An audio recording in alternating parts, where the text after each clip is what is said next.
우리나라 부모들처럼 자녀에 대한 관심이 많은 나라는 아마 없을 겁니다. 그 가운데서도 자녀 교육에 대한 관심은 지대하다 못해 나라 사람들이 이상하게 여길 정도로 관심이 많음을 보게 됩니다. 자녀가 잘 되기를 바라는 마음, 부모라면 누구라도 같은 마음일 겁니다. 그런데 여러분, 자녀를 사랑한다는 것이 무엇일까요? 어떤 것이 자녀를 사랑한다는 것일까요? 교육학자인 더부슨 박사의 유명한 명제 가운데 아이들에게도 울타리가 필요하다고 하는 명제가 있습니다. 이 명제를 얻게 된 하나의 실험이 있었는데 어느 학교에서 운동장 둘레를 위해 울타리를 철거했습니다. 울타리는 아이들에게 정신적으로 구속감을 줄 것이라고 생각했던 어른들이 학교 운동장에 울타리를 철거한 겁니다. 그런데 운동장에 울타리를 철거한 후에 이상한 현상이 벌어졌습니다. 울타리가 있을 때엔 아이들이 운동장 전체에 흩어져서 놀았는데 운동장에 울타리가 철거된 후에는 운동장 가운데 모여서 놀더라는 겁니다. 그러면서 이 더부스는 생각합니다. 아하, 아이들에게 있어서의 울타리는 구속감이 아니라 안정감을 주는구나.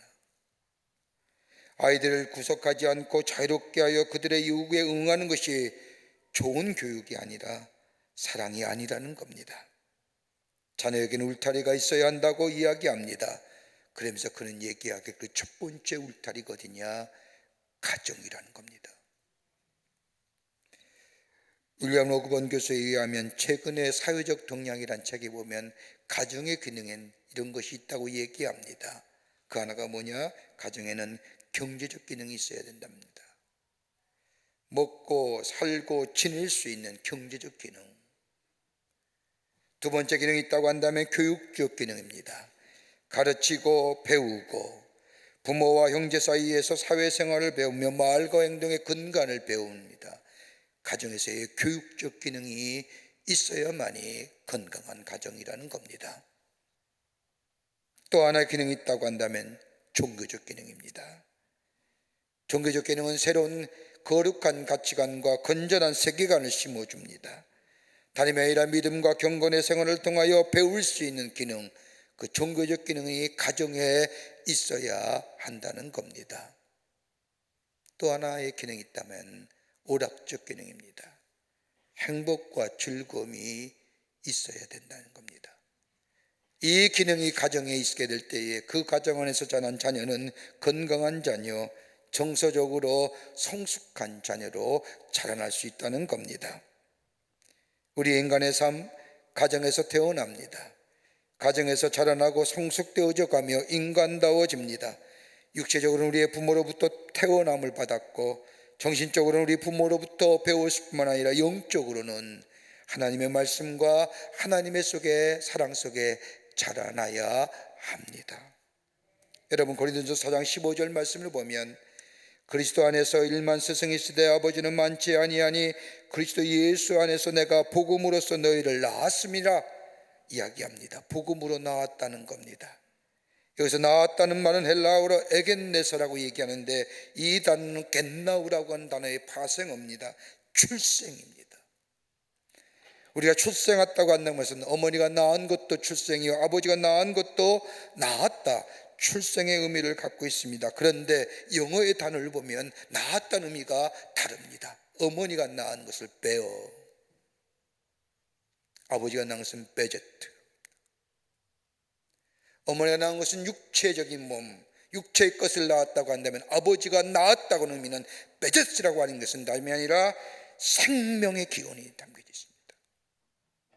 하나님의 세상을 창조하시니 아담과 하와를 만드시고 아담을 만드시며 하나님의 형상대로 지음받은 후에 하나님께서 그 속에 뭘 넣어요? 생기를 집어넣을 때에 하나님의 형상대로 지음받은 인간, 새롭게 출생한 겁니다. 하나님의 영이 생명의 근원이 담겨져 있는 자, 이게 바로 아버지가 낳았다는 의미입니다. 생명을 물러주었다는 겁니다.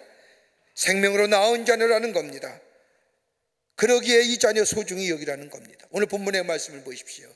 예수님과 아마도 제자들과 함께 어디를 길을 가시다가 부모가 아이들을 데리고 예수님의 만져주심, 예수님의 기도해 주심을 바라면서 예수님께 데려왔는데 제자들이 바쁜 길이라 예수님 앞에 가까이 오는 것을 금합니다. 이 모습을 본 예수님께서 제자들을 꾸시며 이야기하십니다. 노하시어 이르시되 어린아이들이 내게 오는 것을 용납하고 금하지 말라. 하나님의 나라가 이런 자의 것이니라. 내가 진실로 진실로 너에게 이르노니 누구든지 하나님의 나라를 어린아이와 같이 받들지 않는 자는 결단코 천국에 들어가지 못하리라 말씀하십니다. 어린아이와 같은 애가 내게 오는 것을 금하지 말라. 도대체 이 말씀이 어떤 말씀일까요? 깨끗하고 순수한 심령을 가진 자가 내게 오는 것을 금하지 말라고 하는 말씀이었을까요? 역설적으로 한번 생각해 보시자고요. 복음의 역사를 거절하지 말라는 거예요. 복음의 역사를 손죽이 여기고 존귀하게 여기고 전적으로 신뢰하고 순수한 마음으로 깨끗한 마음으로 받아들이라는 거예요. 복음을 어린아이 같은 것으로 은유화된 것. 복음을 귀히 여기라는 겁니다. 어린아이가 내게 오는 것을 금하지 말라고 하는 말씀, 복음을 소중히 여기라는 겁니다. 여러분, 종교학자의 스펜서라는 학자에 의하면 미국의 기독교인 중 기독교 변화의 체험을 한 1000명에 대하여 그들이 언제 변화했는지 수소해 봤답니다. 그랬더니 20세 미만 때 어려서부터 20세까지 예수 믿고 변화된 사람이 1000명 가운데 548명, 그 다음에 20세와 30세 사이가 337명입니다. 그리고 30세와 40세에 96명, 40세에서부터 50세 사이가 15명, 여러분 60세 이후에 예수 믿고 변화된다는 사람 1000명 가운데 4명입니다. 그러니까 나이가 먹으면 먹을수록 변화되는 게 쉽지 않지요. 왜요? 고착과 고딕화되었기 때문입니다. 어려서부터 하나님의 말씀을 가르치는 것이 얼마나 소중한 건지요. 그러게 복음을 거절하지 말라는 겁니다. 복음을 너에게 소중히 여기라는 겁니다. 복음을 귀하게 여기라는 겁니다. 오늘 예수님께서 어린아이들이 올 때에 어린아이가 내게 오는 것을 금하지 말라 이렇게 말씀하신 이유가 어디 있을까요?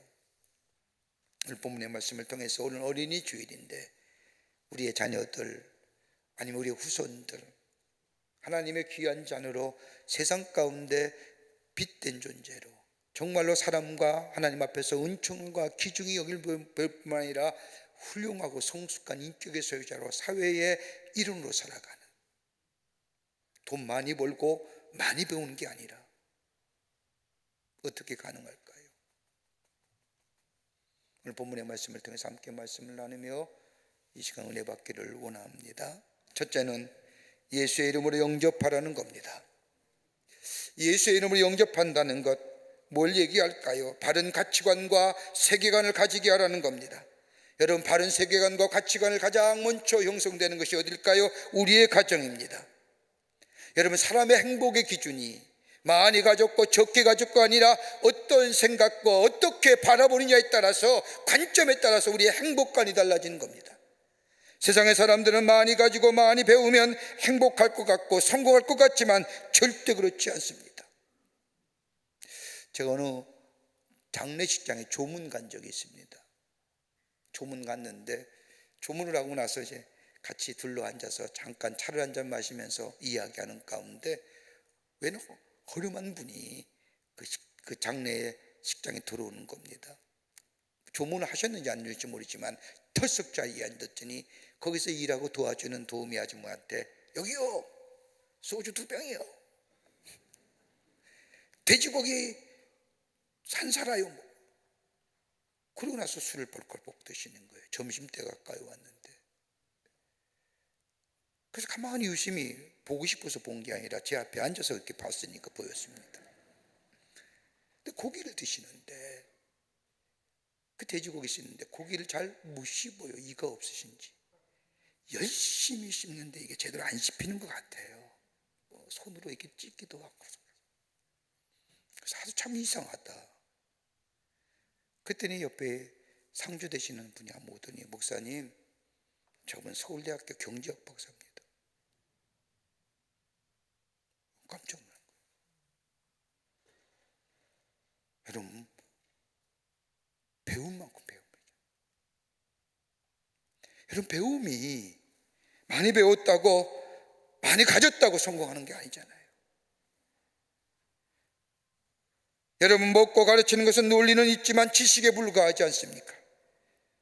정서적으로 가르쳐주는 것, 편안함을 주는 것, 더 나아가 잘된 가치관과 세계관을 가지고 성숙한 사람으로 살게 하는 것, 보는 것, 다른 사람이 보는 것을 보는 것이 아니라 다른 사람이 보지 못하는 점을 바라보며 거룩한 가치관과 건전한 세계관을 가지고 사는 것.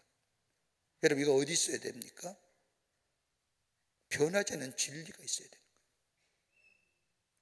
바른 진리, 변하지 않는 진리 가운데 있게 될 때에 거기서 나오는 바른 가치관과 거룩한 세계관이 그 사람의 삶을 새롭게 합니다. 여러분, 진리는 변하지 않는 진리가 어떨까요? 세상의 진리는 길어야 일색입니다마는 변하지 않는 진리가 있다고 한다면 하나님의 말씀입니다. 예수 그리스도의 말씀입니다. 여러분, 예수 그리스도의 말씀이 저들의 삶 속에 있게 될 때에, 예수 이름으로 저들의 삶을 영접하게 할 때에 예수 그리스도의 진리가 저들의 삶의 중심이 되어 바른 세계관과 가치관을 가지는 자, 그럴 때에 저들의 삶의 여정에 서서 저들이 추구하는 것이 있다고 한다면 하나님의 뜻을 구하며 세상의 이치와 방법보다는 하나님의 방법을 추구하며 문제가 있을 때에 세상의 방법을 따라 사람을 찾아가는 것이 아니라 하나님 앞에 먼저 구하고 하나님의 방법대로 살아가는 건국한 가치관의 사람. 때로는 신앙의 부모 밑에서 아이가 자라면서 반항도 하고 갈 길을 때로 갈 때도 있지만은 그러나 돌아와 문제가 있을 때 저의 부모가 그러했듯이 하나님의 뜻과 방법을 구하는 자. 여러분, 교육은요, 명령에 이루어지는 게 아니라 모방에서 이루어지는 겁니다. 부모가 하는 것, 부모가 생각하는 가치, 부모가 바라보는 그 세계관, 이거 다 보고 배우는 겁니다. 좋다 나쁘다, 옳다 그르다, 여러분, 듣는 것보다 배우면서 보면서 배우는 것이 먼저입니다. 우리의 자녀를 가만히 보십시오. 가르쳐주지 않는데도 어떻게 그렇게 따라하는지. 내 말 한마디, 내 언어의 습관, 내 행동, 내 생각들 한 번도 내 자녀에게 가르쳐준 적이 없지만 우리 자녀는 보고 그대로. 여러분, 인류 역사 가운데 가장 비극적인 사건이 있다고 한다면 우리나라의 6.25 전쟁이 있겠지만은 세계사적으로 본다면 가장 2차 세계대전 중에 가장 비극적인 사건이고 가장 가슴 아픈 사건이 있다고 한다면 독일 나치에 의해서 600만의 유대인이 죽은 겁니다. 여러분, 그냥 죽이고 싶어서 역사의 걸림돌이 되어서 독일 나치가 유대인을 학살했던가요? 아니죠. 그 이유를 찾아보면 한 사람의 잘못된 가치관, 히틀러의 잘못된 유대인의 관점이에요. 이러한 비극적인 사건을 일으키는 히틀러, 그 이유를 히틀러의 가정의 사회에서 찾을 수가 있습니다. 히틀러 아버지는 지금으로 말하면 보따리 장수였습니다. 여기저기 다니면서 장사를 하기에 늘 집을 비웠습니다. 물건을 다 팔기 전에는 집으로 돌아오지 않았습니다. 돌아오더라도 가끔씩 집에 돌아옵니다. 집을 지키고 있는 그의 아내 히틀러의 어머니는 외로움을 견디다 못해서 그만 부정한 일을 저집니다. 돈 많고 타락한 유대 사람과 불륜의 관계를 맺습니다. 이것을 히틀러가 보았습니다. 아버지가 장사하러 집을 본 동안 히틀러의 어머니는 돈 많고 타락한 유대인을 자신의 집으로 불러들입니다. 이 모습을 본 히틀러는 그때부터 이 어린 마음속에 증오심이 가득해집니다. 유대인들, 돈밖에 모르는 저 타락한 유대인들. 이 가정의 불응이 히틀러가 권력을 잡은 뒤에 유대인의 학살로 이루어지고 인류의 비극적인 불행으로 가져왔습니다. 우리의 자녀들 예수께 인도하라는 겁니다. 바른 가치관과 바른 세계관, 그러게 마태복음 18장 7절의 말씀을 보면 실족하게 하는 일들이 있으므로 말미암아 세상에 화가 있도다. 실족하는 일들이 없을 수는 없으나 실족하게 하는 그 사람에게는 화가 있도다. 생명으로 낳은 우리의 자녀들 실족하지 말라는 겁니다. 해산의 수고가 있는 우리의 자녀들, 해산의 수고로 낳은 생명으로 낳은 너희의 자녀들, 예수 이름으로 영접하는 예수의 안에서 바른 세계관과 바른 가치관, 신앙의 교육과 종교의 교육으로 건전한 가치관의 사람으로 세워 사회의 일원으로 살게 하는, 이것이 바로 하나님의 자녀요, 하나님의 나라의 백성이요, 하나님을 증거하는 삶이 되고 복된 자녀의 삶으로 살아가게 한다는 겁니다.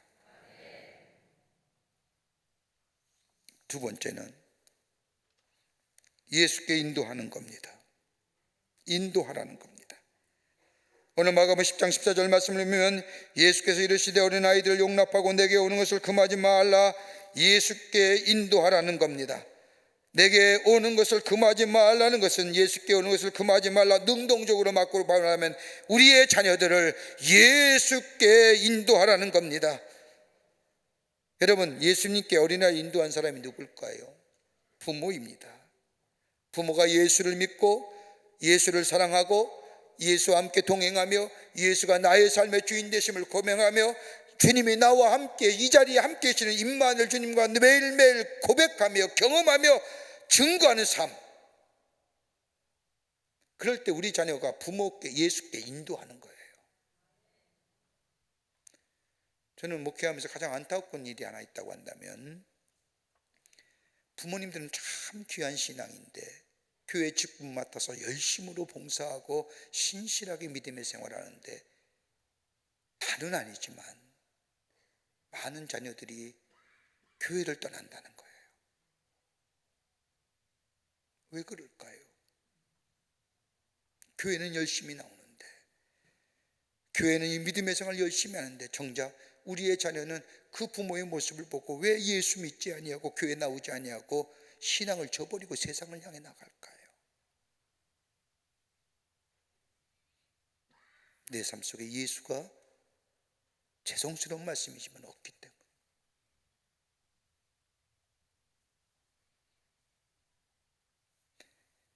유아세례를 베풀 때마다 부모에게 묻는 말이 하나 있습니다. 아이를 위하여 기도하며 아이와 함께 기도하겠느냐라고 묻습니다. 이 말은 몸소 믿음의 생활, 기도의 생활을 보이겠느냐는 겁니다.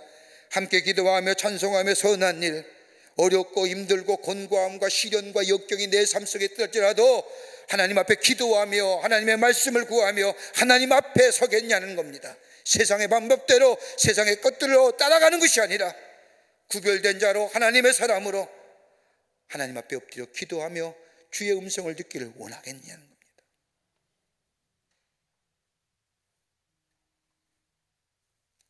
우리나라의 선교의 역사에, 초기 기독교 역사를 보면 참 귀한 분들이 많은데 그분 가운데 백사겸이라는 분이 계십니다. 이분은 평안남도 순안군의 농부의 아들 태어나 9살 때에 열병으로 눈이 맙습니다. 그리고 당시에 할 수 있는 일, 시각장애인이 할 수 있는 일이 안마하거나 점을 쳐준 일밖에 없었기에 이 백사겸은 그 당시에 용하다는 점쟁이 밑에서 4년 동안 배우고 그 스승을 능가하여 이젠 더 배울 것이 없다 하산하거나 해서 내려와서 좌판을 깔고 대동강변에서 점을 치기 시작합니다. 점치는 일을 하다 보니 용하다는 소문이 전국에 퍼집니다. 수많은 사람들이 백사겸이 점을 잘 치다는 이야기를 듣고 찾아와 문정성 씨를 누릅니다. 돈을 많이 버니까 점쟁이가 첩을 두고 삽니다.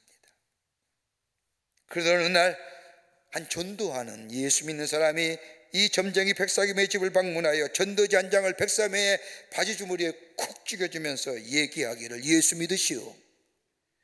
사람이 죽으면 어디로 가는지 아시오? 당신같이 점을 치는 사람, 첩질을 하는 사람은 죽으면 어디로 가는지 알고나 있어?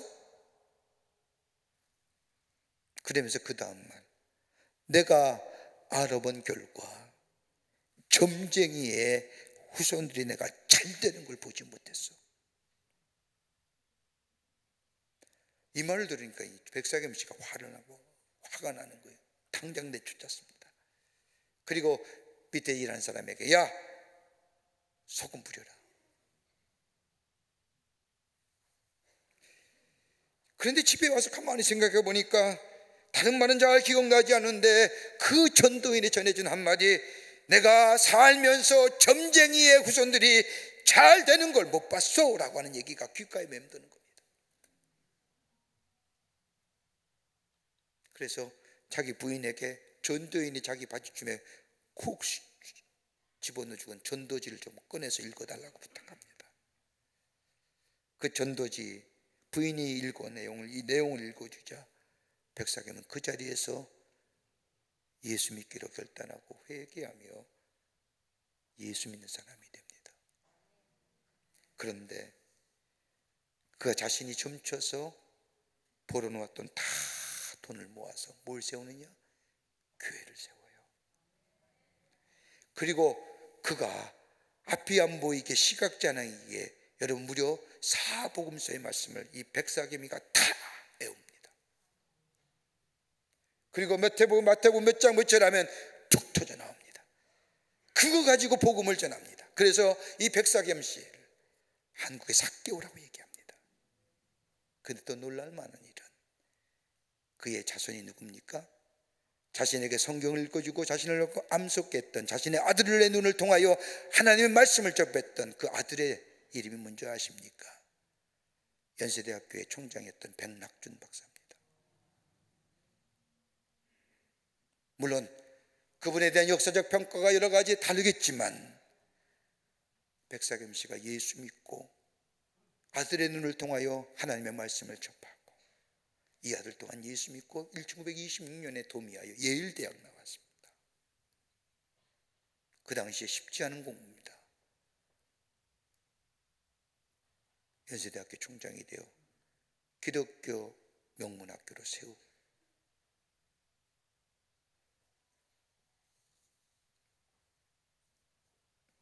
예수께 인도하는 삶. 나를 닮아라, 나를 공경하라가 아니라 주님을 닮아가라는 것, 주님을 따라가라는 것, 주님만 바라보고 나아가라는 것. 여러분 사무엘 보세요.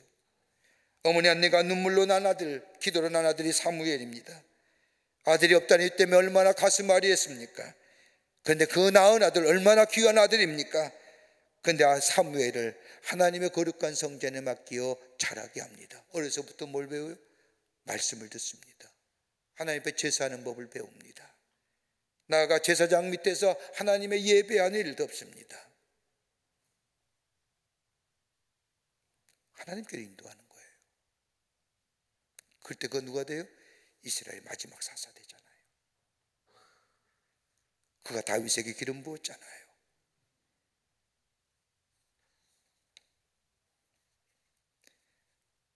하나님께로 인도하는 삶. 여러분 아버지에 대한 인상을 어떻게 받고 어떻게 생각하느냐, 어떻게 살아가느냐에 따라서 자녀의 미래가 달라진다는 겁니다. 그 나라가 달라집니다. 아버지가 어떤 이미지를 가지고 있느냐. 저 미국의 아리조나주의 덕슨이라고 한 도시에 청소년을 지도하는 한 목사님의 이야기입니다. 문제 학생들, 범죄소년을 모아서 가르치는 어느 날 신앙 지도를 위해서 아이들에게 주기도문을 가르쳤답니다. 하늘에 계신 우리 아버지, 한참 주님의 가르친 기도를 가르치는데 한 학생이 손을 번쩍 들은 얘기합니다. 목사님, 하나님을 아버지라 부르는 것 잘못된 표현이라고 생각합니다. 깜짝 놀란 겁니다. 목사님한테 묻습니다. 야, 그러면 너는 하나님을 어떻게 부르면 좋겠냐? 학생이 대답합니다. 하나님, 우리 순경님이라고 불러야 됩니다. 뭐라고? 경찰이라고? 무슨 말을 그렇게 하냐고 학생이 얘기합니다. 목사님 들어보세요. 동네 사람들이 다 나를 나쁘게 했다고 합니다. 심지어 내 아버지도 나를 나쁜 놈이라고 생각합니다. 나한테 소망이 없다고 얘기합니다. 그런데 우리 동네의 경찰관 아저씨 한 사람만 내 마음을 이해해주고 나를 사랑해주고 나의 가치를 인정해줬습니다. 그렇게 하나님은 아버지가 아니라 하나님 경찰님. 너만 그러냐? 그 아닌 학생들에게 물어봤습니다. 제각기 대답합니다. 저는 하나님 아버지가 아니라 하나님 아줌마요. 저는 하나님 아버지가 아니라 하나님 아저씨요. 저는 하나님 아버지가 아니라 하나님 동네 가게 주인이요.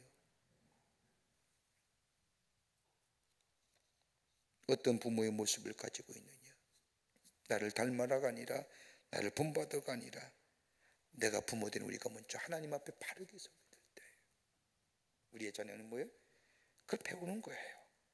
주님을 영접하는 거예요. 내가 하나님을 좋으신 아버지, 참 좋으신 아버지라고 고백되고 받아들일 때, 우리 자녀도 우리 하나님은 우리 아버지가 참 좋으신 아버지처럼 고백하는 것처럼, 그 또한 참 좋으신 아버지, 참 좋으신 어머니, 참 좋으신 하나님으로 받아들여요. 끝으로 주의 말씀을 끊임없이 가르치라는 겁니다. 주기 있게 인도할 뿐만 아니라 주의 말씀을 가르쳐야 한다는 겁니다. 말씀을 가르친다는 것은 하나님의 사랑하는 법을 배우는 겁니다. 하나님의 임재를 경험하는 겁니다. 하나님의 함께 하심을 경험할 뿐만 아니라 하나님과 동행하는 인생을 살아가게 합니다. 여러분, 신명기 6장 5절의 말씀을 보면 너는 마음을 다하고 뜻을 다하고 힘을 다하여 내 하나님 여호와를 사랑하라고 말씀하십니다. 여러분, 하나님의 사랑하는 방법을 얘기합니다. 마음을 다한다는 것은 지성을 얘기하는 겁니다. 지식과 재능을 통하여 하나님을 사랑하는 겁니다. 뜻을 다한다는 것은 우리의 인격으로, 우리의 감성으로 주님을 사랑하는 겁니다. 힘을 다한다는 것은 구체적으로 우리의 삶을 통하여 하나님을 사랑하는 겁니다. 이 하나님을 사랑하는 법 어떻게 배우라는 겁니까? 신명기 6장 7절의 말씀을 보면 내 자녀를 부지런히 가르치라는 겁니다. 신앙교육하는 겁니다. 말씀으로 가르치는 신앙교육을 이루라는 겁니다. 여러분, 이스라엘의 교육 형태는 크게 둘로 나눠집니다. 포로 이전의 시대와 포로 이후의 시대로 나눠지는데, 포로 이전의 시대에는 학교가 회당이 없었습니다. 가정교육이 전부였습니다. 부모가 교사이며 교육의 내용은 성경과 신앙적 전승뿐이었습니다. 여기에 하나님의 살아계심을 가르치고 사람의 됨됨이를 가르치고 직업과 행동을 가르쳤습니다. 전승으로 내려온 하나님의 말씀, 조상들의 지혜를 저들에게 가르쳐 주었습니다. 그런데 포로기 이후에, 바벨론 포로 이후에 이스라엘 백성 안에는 학교가 생기고 회당이 생깁니다. 회당과 학교가 구분되었습니다. 초등학교에 들어갈 나이가 되면 어린 자녀는 저 성소의 집이란 벳 핫세포라고 하는 곳에 들어가 교육을 받습니다. 여긴 다른 교육이 없습니다. 성경 말씀을 외우는 겁니다. 뜻을 알든지 못하든지 글자의 읽을 만한 나이가 되면 이곳에 들어가 하나님의 말씀을 통째로 외우는 겁니다. 여러분 보세요. 우리가 가끔 찬송 부르고 성경 말씀 볼 때마다 앞뒤로 흔들리죠.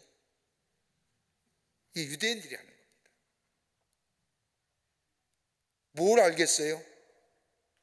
그냥 주입해서 외우는 겁니다. 앞뒤로 와가면서 하나님이 세상을 이처럼 사랑한, 이렇게 외우는 겁니다. 그리 가서 중학교에 해당한 아이들이 가는 학교가 있다고 한다면 설명의 집이라고 하는 벳 탈무드라는 곳에 공부합니다. 조상들의 전승으로 내려온 글모임이나 탈무드나 미슈나 같은 것으로 공부합니다. 조상들의 지혜를 배웁니다. 여러분, 이스라엘 사람들의 지혜가 어디서부터 나온 겁니까? 다름이 아니라 하나님을 경외하는 신앙에서 나오는 겁니다. 그것을 배웁니다. 그러면 자연스럽게 하나님이 누구신가를 압니다. 아하, 하나님이 그런 분이었구나. 그리고 고등학교 갈 나이가 되면 연구의 집이라는 곳에 들어가 공부합니다. 벳 함미드라슈라는 겁니다. 스스로 깨닫습니다. 판단합니다. 실천하는 교육의 장입니다. 하나님의 사람으로 어떻게 살아갈 것인가, 그것에서 배웁니다.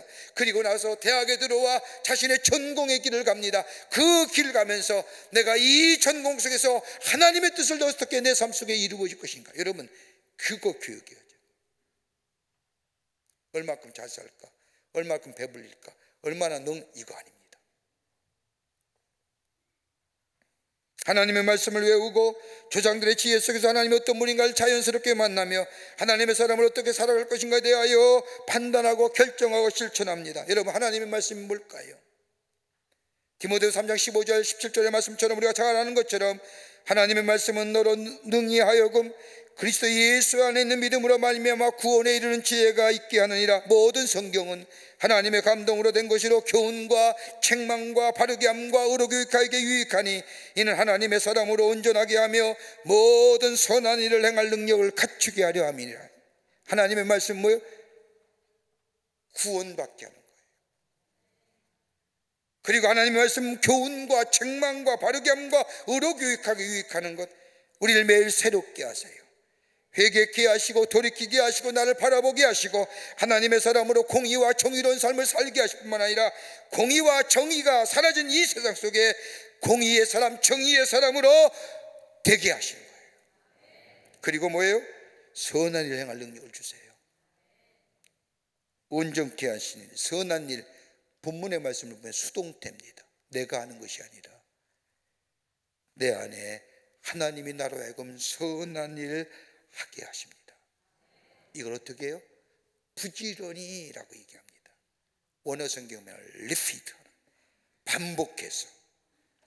그저 얘기하는 것이 아니라 반복해서. 히브리 언어는 산안이라고 얘기하는데 영어의 표현을 하면 sharpen, 날카롭게, 마치 장수가 전장터에 나가기 위해서 칼을 갈듯이 정성스럽게 오랜 시간 동안 들여서 칼을 가는 것처럼 하나님의 말씀을 들려주는데 서두르지 말고 반복해서 칼을 갈듯이 우리 자녀에게 들려주라는 거예요. 늦었다고 생각하세요? 우리 자녀들 다 컸는데, 이제 머리 커서 듣지도 않는데 그래도 얘기하라는 거예요. 안 되세요? 여러분 후손들에게 얘기하세요. 여러분 손주 손녀들에게. 그러면 그 가정이, 가문이 축복된 가문 되는 거예요. 이걸 가리켜서 로얄 패밀리라고 얘기하지요. 하늘나라에. 사랑하는 성도 여러분, 우리의 자녀들 예수께 인도하세요. 예수를 영접케 하세요. 하나님의 말씀으로 가르치세요. 이것이 우리의 삶이, 우리의 사랑, 우리의 가정이, 우리의 가문이 잘 되고 번성하는 길이에요. 많이 가졌다고 아니라 많이 배웠다는 것이 아니라 이런 믿음의 가정을 이루어 저 세상 속에서 구별된 가정으로 하나님과 사람 앞에서 은총과 기중이 겸인 우리의 자녀의 삶으로 세움받는 그런 역사가 여러분과 저 가운데 있어지기를 주의 이름으로 축원합니다. 하나님 감사합니다. 저희를 주께서 사랑해 주셔서 하나님의 백성 삼으심에 감사합니다. 우리 가정에 생명으로 낳은 자녀 주심에 감사합니다.